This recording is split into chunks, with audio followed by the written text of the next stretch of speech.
First, thanks everybody for coming on and hopping on today. Obviously, today is an awesome day for the football world and especially Kent State football, as we signed a really talented recruiting class, a class that will go down as I believe the highest ranked class in the program history, which is awesome to see. And last year we had an outstanding class, one of the top in program history, and this one, when it's all said and done, should outbeat that one and end up a top three or top three ranking in the MAC on most sites and stuff like that. So really proud of that. I want to thank our coaches for their diligent work and their attention to detail on this and staying active to build relationships with these young men. I want to thank all the young men and their families for trusting us with the next couple years of their life and their commitment to us, which is really, really cool for Kent State. Excited about this class and the potential and talent that they have.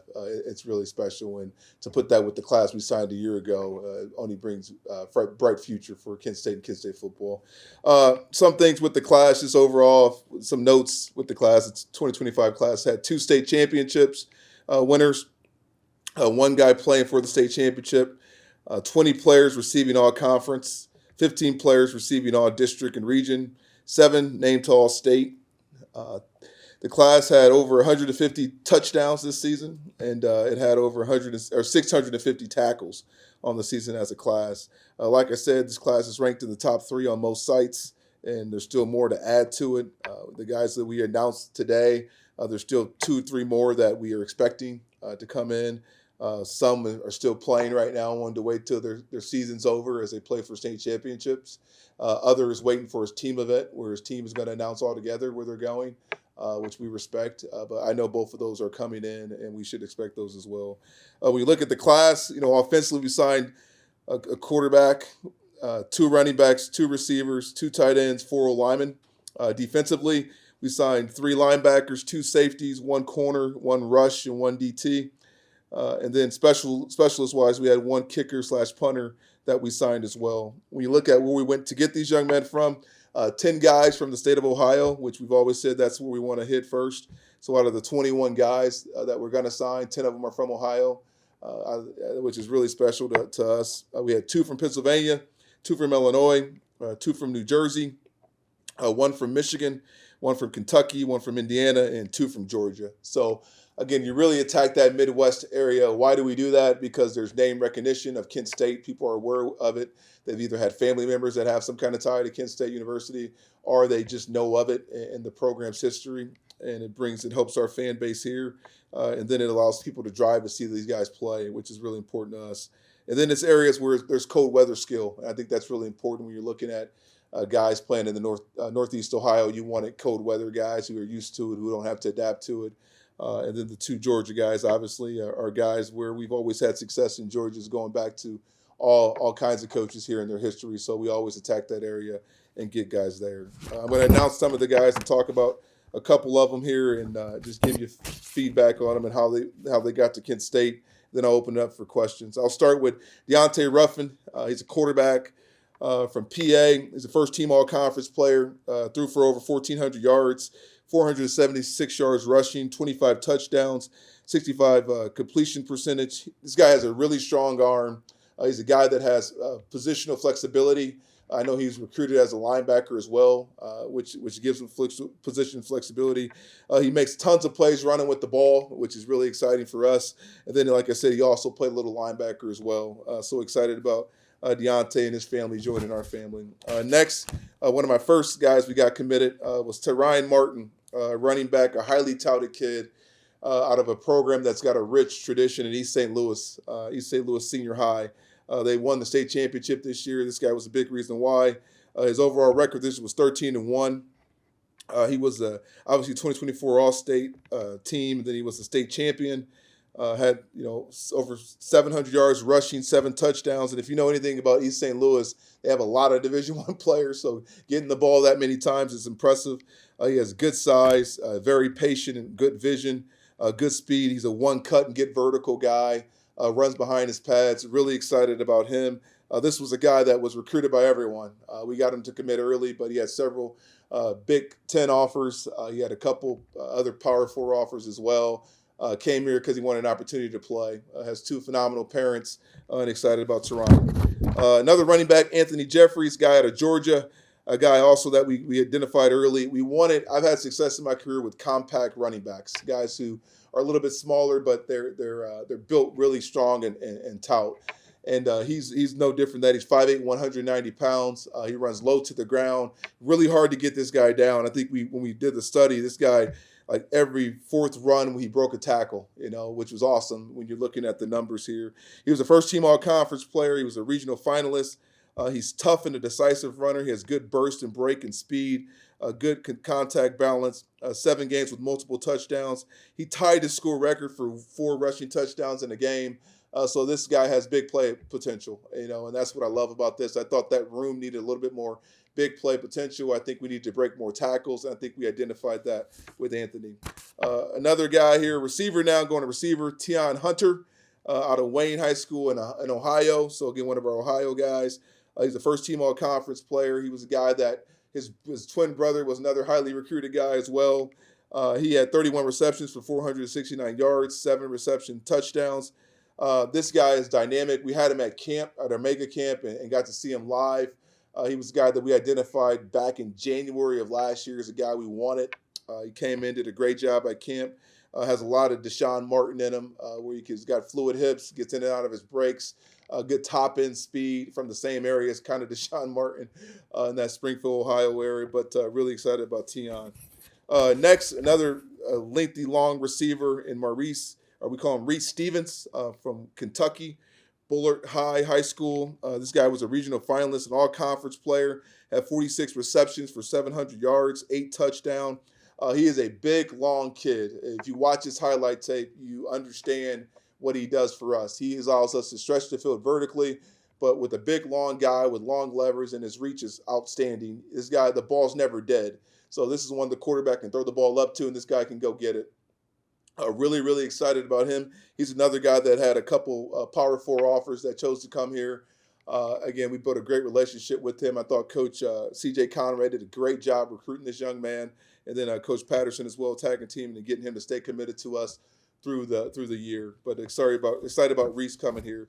Next, another guy from Springfield High School, same high school as Deshaun Martin, a high school that's got a great pedigree of winning, and Coach Douglas. Zaire Fletcher, a tight end, 6'4", 214 pounds. Another guy we found at our mega camp. He's an All-Ohio nominee, first team all district, first team all conference. This is crazy. This was his first year playing tight end. If you look at our tight ends, we asked them to be run blockers. This guy was originally an offensive lineman, a tackle at Springfield High, and he moved to tight end, and he did a phenomenal job at tight end. He's got fluid hips. He can run. He brings his feet on contact. But 1 year playing tight end, he had 26 catches for 322 yards, which is really cool. 2 touchdowns, got very good length. Another guy we saw at camp, and really excited for Zaire and his family coming here.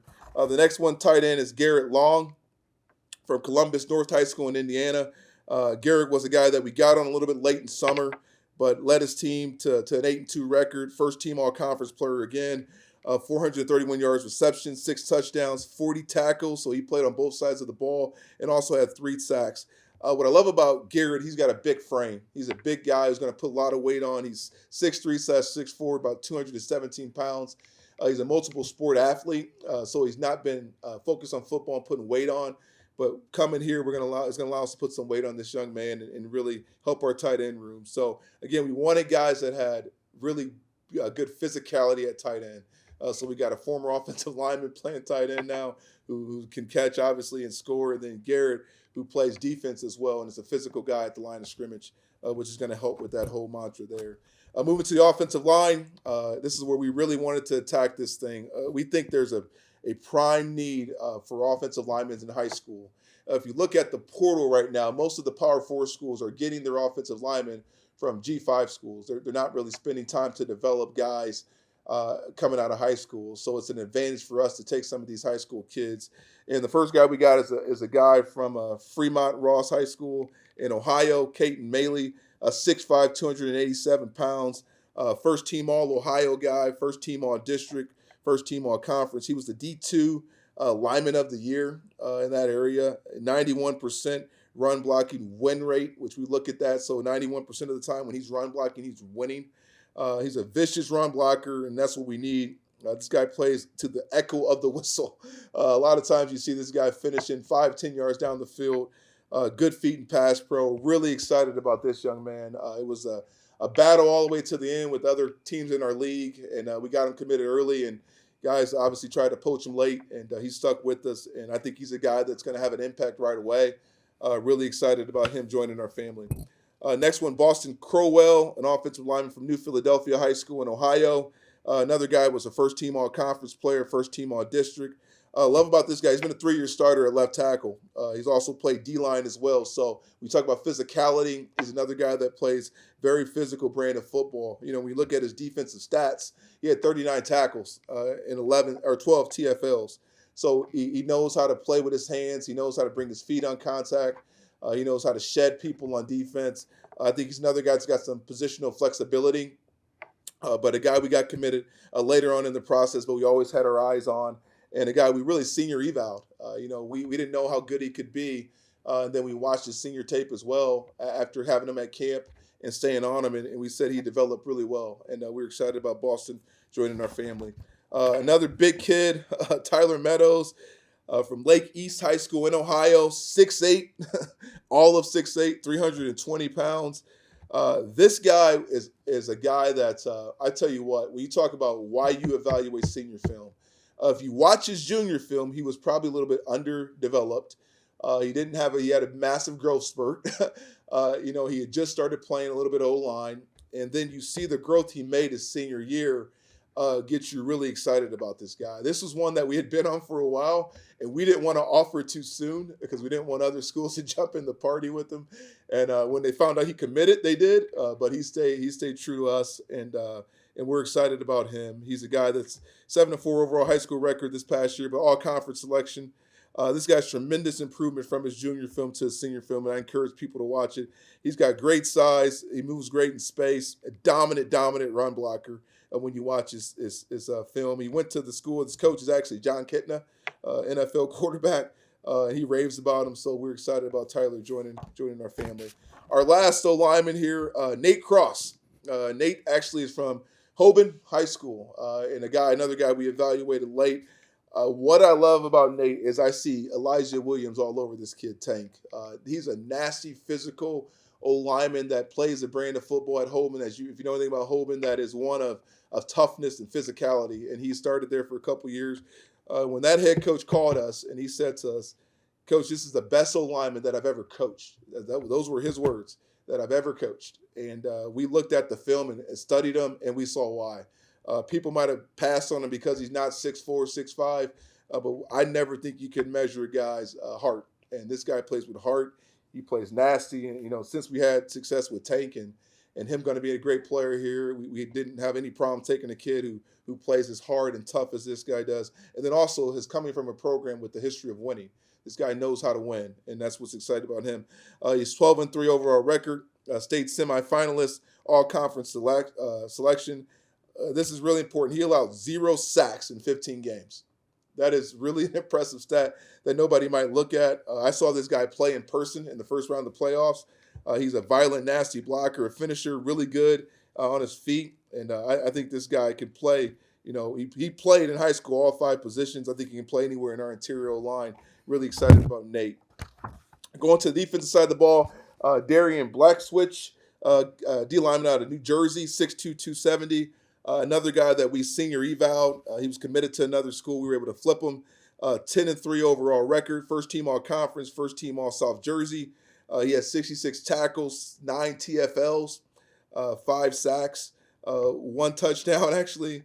This guy, I love his family. His mom came on the visit with him, and a funny story, she saw some of the black squirrels running around, and she's like, "That is the coolest thing I've ever seen." And now every time I talk to her, I talk to her about that, and we said, she asked me if I saw a lucky squirrel this morning when I walked in the door, and I said the only lucky thing is that we got her son coming here and playing for us. So excited about him. He's a good player. He's twitchy, got good bend.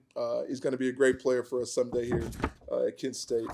Next, rush in Bryce Griffin, 6'2", 211-pound rush. This guy's got great movement skills. He could easily play linebacker as well. He's playing rush in high school. He was a first team all conference player, defensive conference MVP, 50 tackles, 5 sacks, 18 TFLs, 1 TD. We've been on this kid since he was a sophomore in high school. We've been on him. We wanted him. We built a relationship with him and his father. He came on campus multiple times, and the relationship just kept getting stronger. And then they made the decision of just why not Kent State? They see what we're building, what we're doing, and they wanted to be a part of it. He was one of the first commitments that we got out there, and we hung on to him, and he's been loyal to us ever since. So excited about Bryce, excited about him coming to being a part of our family here. Moving on to linebacker, starting off here with Ralph Terrero, a linebacker from PA, and he's a guy 6'3", 211 pounds. Ralph, we probably got a blessing in disguise here. You never wish anyone gets hurt. I want to make sure that's clear. But we were worried about him putting senior tape out there and other schools kind of coming in and poaching him. So he didn't play most of this year with an injury, but he's fully recovered from it. His team was overall 10-3. He was a major vocal leader, is what his coach always told us about this year. He did a great job. As a junior, he had over 50 tackles, 6 interceptions, 28 receptions for 372 yards, 2 touchdowns. Had a great frame and length, rangy defender. Like I said, he was a physical tackler, but a guy that got hurt in fall camp this year. Didn't play most of the year, but a guy that we're excited about and glad we got here. Trey Rubenstein from Napoleon High School in Ohio. Another guy that's been committed for a while, 6'2", 190 pounds. This guy, when I could say he can run, run. He's a fast guy, a guy who you can see running on both sides of the field. He was a defensive player of the year in the conference and districts. He was a first-team all-conference receiver and DB. He's going to play linebacker for us with that size of 6'2", 190. And what he allows us to do is to get a more athletic linebacker. We had Jayden Studio, who played running back, and came here and played outside linebacker. This guy's no different. He's playing DB and receiver. He's going to move to that outside linebacker position. And with this size and frame, this guy could easily end up in the box when it's all said and done. He had over 1,000 yards all-purpose and 12 touchdowns on offense, 77 tackles on defense, 14 TFLs, 5 interceptions. This guy's all over the place with stats. 2 defensive TDs, 3 return touchdowns on special teams. So just a playmaker, dynamic player. Again, a guy that's got great twitch and he's very agile. Really excited about him and his family joining our family. And again, another Ohio kid. Tanner Metz, a linebacker from Archbishop Hoban High School, another guy from Hoban, a guy that I got to see live play, a guy who's going to help us as an outside linebacker. His team, again, was 12-3. He was the state semifinalist. The coolest thing about Tanner, is that his brother-in-law to be, I believe, is a Savannah Banana baseball player. And me and my family go down every year, and I said, when he signs, I said, there's got to be some kind of perk to me getting tickets to this now, right? But no, excited about Tanner. He had 162 tackles, 29 TFLs, 13 sacks, 3 interceptions, an explosive, violent tackler. The thing I love about Tanner, he has a tremendous football IQ. When you talk to him and we sit down, all these guys, we talk ball with him.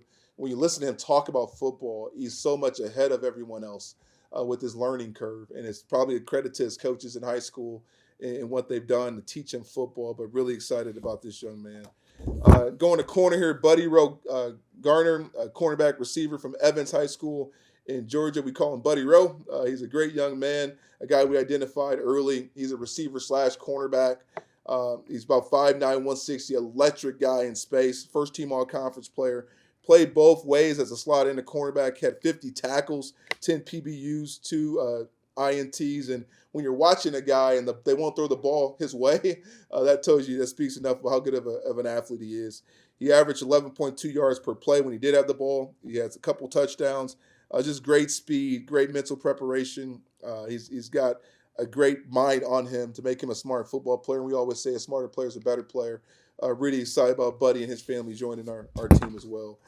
Closing this thing out at safety, Derek Jackson, from Detroit, Cass Tech, another guy who won the state championship this year, 5'11", 180 pounds, 12-2 record. They won the Division I state championship at Cass Tech. He was an all-state selection, all-region selection as well. tallied over 50 tackles, 7 interceptions, 5 PBUs, including he had one game where he had 3 interceptions in one game, which was a crazy game to watch. But the guy's just got a knack for the ball and he's a playmaker. He's got very fluid hips, good ball skills, good speed, very good COD. Another guy that's even a better person than he is a football player. His dad's a high school basketball coach and just done a great job raising this young man. And then we've got one kicker out there, punter from Ohio, Xenia High School, Sean Leonard, 6'3", 220 pounds. I encourage you to go to his Twitter page.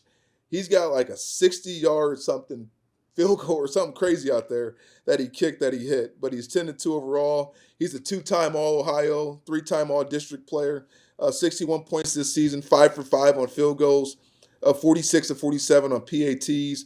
He had a school record of a 69-yard punt, 32 touchbacks, very strong and accurate leg. I think he can do both of us, kick and punt, and excited about him. Like I said, there's a couple more out there that you'll see pop as they finish their season and as their high school thing ends. One I think everybody's going to be really excited about. The other guy is another guy that we had to really recruit to get. But it's a really good class and a really talented class and a class I'm excited about. And with that being said, I'll open up for any questions.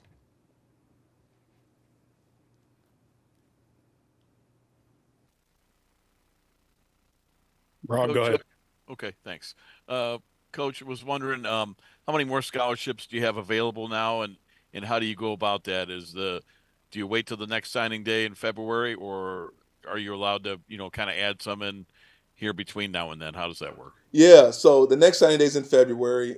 There's a couple guys that they're in the boat. We know they're in the boat. We have clarification that they're in the boat, and they have until basically Friday to turn everything in. Like I said, a couple guys are playing in state championship games, and to fairness to their team, they don't want to distract from that, and they kind of made that decision, and we completely trust them and know they're in with us. And then the other one, will sign probably later this week as well. So you'll get that. So you have till basically Friday to sign. But like I said, some have team obligations where they're doing it with their team as one, and then the others are still playing. So again, I expect to sign a couple more guys here, and then we'll have a couple open for the later round too. That we'll go and dive into. But really, our mind will transfer after this Friday and really dive into the portal and see. Okay, we have our high school class. We got a returning roster. Okay, what do we need to grab here to get some experience and get some development at certain positions? But I really like this class, and I really like where we're going as a program, and I'm excited about finishing this class up. How is this class different than your first class last year? I think there's a lot of similarities. There's a lot of people who come from winning programs. I think that there's a lot of guys who are established players, meaning that like you weren't fishing and hoping and projecting as much as I think I did the first year. The first year we got here, the class was already built. I think there was 14 guys, 15 guys. They were already committed. My job was to hang on to them. I didn't know much about them. And I think some of them, I kind of was projecting that maybe they could get there. The last 2 years, we've been able to dive into these classes and really build relationships with these young men, have them at camp, watch them play senior years, and really build a really good foundation. I think our last year's class is phenomenal. It's a very athletic class, and when you watch it compared to the current roster, you can tell right away how much it's more athletic than what we were seeing before. This class is on the same par. I think this year what our needs were a little bit different. Last year I think we signed 2 linemen. This year we signed 4, and I'm big on taking on linemen that you've had in camp, that you've worked out, that you've been able to develop and see the progress and how they learn, how they work, and all these guys I believe we had them in camp at some point. So. That's one big thing, and I think our needs were different this year. I think that certain needs that I know last year at receiver we needed more speed, so we got speed with the guys we got in JJ and Deshaun and Wayne. This year we wanted more length. We got guys who are a little bit bigger in size and stature to build that out. I think at running back we put a big emphasis on guys that break tackles and guys that shown the ability to break tackles and create on their own, and I think we found that in 2 guys we got. And then obviously on the defensive side of the ball, we really wanted to attack the linebacker position and get more depth and athleticism at linebacker. And I think we got that as well. So really excited about the class. I think the flexibility of the class and the positional flexibility of the class where guys can play other positions is something that's really exciting for me. My last one for you, and then I'll let Coach Evans, ask you some. I was just kind of wondering how is the when you go in and your staff tries to sell these kids and keep them and get them to come to KSU, how do you go about that? What is the sell? Like, hey, we want kids that want to get this thing turned around. That obviously the record is what the record is. So, what is the sell? How do you keep them? And do you try to find kids that truly want to get this thing turned around? How important is that? I think that's extremely important. We do we sell that. It's as crazy as it is. We talk a lot to these kids about when this thing, in our opinion, will flip, and we talked a lot about that being in year 3 and year 4 when we've got a couple of classes that are stacked up behind each other and guys that believe in this. We're doing it very uncommon to what people are doing, and what I mean by that, we're not putting a lot of emphasis on the portal. We're putting emphasis on it this year because we've got more. When you look at our roster, we're going to have 70% of the guys are going to be guys that we recruited that we brought in, maybe more. It might be even 80. So now you can bring guys in the portal and find how you can roster management a little bit more. But we sold these guys on opportunity, but doing it the old-fashioned way of bringing high school guys in and building a traditional program and having cultural sustainability. The first 2 years of building this thing, to me, it was all about cultural sustainability. Getting guys in here that understood how we do things, that grew and progressed in how we did things, and then just getting portal needs where you can find them. I think year 3 and 4 is now about roster management and development. And now developing the guys that you brought in, getting them to be bigger, faster, stronger, fast. And then also now finding pieces to put around them that could come in and gel with the cultural fit that you've already built. And that's kind of where I am as a head coach and as a leader of our program is really now finding pieces in the portal that come in and fit that can help the Jayton Studios, the Nyland Browns, keep developing, but then create competition with those guys at those positions that could help the Quose Cadurbles at D-line, bringing in another D-lineman in the portal that can keep helping those guys developing, but also take some of the stress off of them as they go through that process as well. So we're really being specific in what we're targeting high school-wise, but then also in the portal. We're not looking for guys with 5 years left of eligibility or 3 years left of eligibility. We're looking for guys who've got 1 or 2 years left of eligibility that have had proven tape of being a productive performer and that can spill our guys as they still matriculate and grow up through our process and our culture.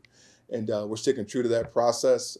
I think I'm excited about the classes we brought in, like I said, but I'm also excited about our portal class that we're going to bring in because it's a lot of guys that we've identified and we've built relationships with and that we know exactly what we need now, now that the roster's kind of in place to help us develop this thing and flip it to the next page. Because I told you before, I think at the end, that year 3 to me is all about now showing what you're building, people seeing what you're doing. And I think that's important that us as coaches, we put it together on the recruiting trail with the high school kids we're bringing in and the portal ones. Thank you, Coach. Yeah, thanks. Coach, how soon can you get your strength and conditioning coach to work with the offensive and defensive line recruits to try to start getting them on your program a little bit? Do you have to wait for that, or are you able to? That's something you're able to get going early on. No, we'll get it going early on. So how this works for us is we'll basically sign them and we'll let them enjoy today and the next couple of weeks here, and then we'll start sending them a checklist. Now, the great thing about college athletics now is there's mid-year, so there'll be guys that come at the mid-year here and start right away in our program. And when you're trying to rebuild a program like we are, and you're in the phase of getting into year 3 where it's going to start showing, you want to get this class here as soon as possible. So there'll be a good chunk of guys that come at the midpoint to start developing and growing and getting bigger, faster, stronger. Then also what we do is basically in a couple of weeks, we'll send out a checklist. And it'll be a checklist of what they got to do academically to get set up to go to school here, but then also a strength and conditioning plan for over the next 6 months that they'll take back and we'll get with their high school coaches that they can articulate and go through and work on and start getting them equipped to the lifts, the running that we're going to do when they get here. And I think that's going to be big in this class because there is so many more offensive linemen in this class that we're going to probably be in our 2 deep at some point. Not all of them, but a couple of them. So, and a couple probably will be here right away. So we'll dive into that. We've been working on that literally for months now on what we're going to do to make sure we identify where they're at. And then there'll just be some check-ins that we'll check in to make sure they're going on par of it. But we'll really rely on the high school coach to help manage it and make sure they go there. And then they'll send videos of different stuff and we'll coach them through the videos that they're doing. which is the great thing about technology now. And like I said, there'll be check-ins, and then everybody will be here, by the beginning of June, and we'll start kind of picking up where they left off. But I just think we're more equipped for all that stuff this year. I've been a head coach. I told our team, I said, everybody's kind of growing right now in the role, and that's what's exciting to me. But as a head coach, you grow. You grow too, and I've been able to grow and find out. We're last year we dropped the ball a little bit on the development side of our high school guys, and just make it better. Like anything, you're always improving and making things better around you. Coach, when you're recruiting those defensive linemen, do you look specifically for a zero technique, a plug, and then a 3 technique, or are you looking for interchangeable guys on that defensive line? I think you start off with, the best player, right? Like who's got the most productivity, who stands out on tape, and then you say, okay, can he play this, or can he play that, or can he be a swing guy? And then after that, you start diving into specifics. Like I want a nose, I want a shade, I want a 3 technique, I want a guy that that has this dimension of size, weight, and everything. And then obviously we do a big look at frame. When I was at Minnesota, that was something that we really studied hard, from length of your hands to your reach and all that stuff, and how much growth potential you have. I think some people put a little bit too much on measurables of like height. To me, I'm more about reach and your length and how much your wingspan and all that stuff, because I think those are advantages that you have. So when you talk about the defensive line, we always start with productivity. Who is he productive? And then we say, does he have positional flexibility? And can he play anywhere inside or out? And then after that, finding out where that person fits. And then if you have one of those, then you try to start to find the other one, which is important to us. So I think Coach Bill and Coach Malcolm, I'm big on 2 defensive line coaches because I think you need 2 eyes on it. And I think Coach Bill and Coach Malcolm did a phenomenal job of identifying kind of guys that are going to come in and fit what we're looking for. And I relied on Coach Bill a lot, with his NFL background and working at the combine and things they look for growth potential. I thought he was a great asset this year in this recruiting class. Coach, one more defensive question. A lot of, you've been pretty much religiously a 4-3. A lot of teams are looking at that 4-2-5, and that 4-2-5 kind of requires that hybrid guy. Are some of these guys, these outside linebackers or safeties, do you consider some of these guys that hybrid that can maybe do both for you? Yeah, people say 4-3 us. I'd argue that we're a little bit of both. I mean, we got a nickel package that gets you into a 4-2-5. I think the biggest thing is that we want to find a guy that can kind of do both, and I think that's where these guys come into play a little bit to allow us to do some more of the blitz scheme out of the 4-2-5. I think the ideal body type for the Sam position, we call it the outside backer, is a DB body, honestly, with movement skills of a defensive back, but physicality of a linebacker. And I think when you look at some guys like Tanner Mintz and you look at some guys like the Rubenstein, Trey, like they give you that position flexibility to have them. They were DB, or Trey was a DB that's moving down to the box now. Tanner is outside linebacker that if you watch him, he's very, very good athlete in space and does a good job getting the ball down. So I think definitely we're looking to have defensive flexibility. I think you can easily merge the 4-3 and the 4-2-5 and do some of your blitz packaging and some of your coverage disguising out of that, which is great. Thanks, Coach. Yep. Anything else? Awesome. Again, a really great recruiting class, and I want to thank our coaches. Like I said, our recruiting staff. I think Trey did a great job of getting this class. Trey King, our DPP, did a great job of getting this class together. Natalie, these guys just putting on a great weekend. And then also thank the community of Kent. I mean, these guys come on campus, they fall in love with this community, this university. There's so many people to thank, from professors who took times on weekends to give visits and tours, to equipment staff who came here and put the gear out and set up everything, to athletic training staff to came here on weekends to show these guys what we're all about. The thanks is not enough, honestly, and we really appreciate your dedication to our football program, to the build that we're having here, and then also the wives of our coaches for giving up time. These guys are on the road endlessly. We finish the season and we hit the road and we go for months upon months of trying to identify and find guys to come in here. And, say what you want to about the record. It's not because of a lack of effort and energy by our coaching staff. These men are phenomenal men, father, husbands, but even better workers than anything. And they did a great job. And you don't do that alone. You do that with phenomenal families who have understanding and understand the sacrifice of what it is to be a football coach. So I want to thank everybody who was involved, and go Flashes, Kent Grit. Thanks.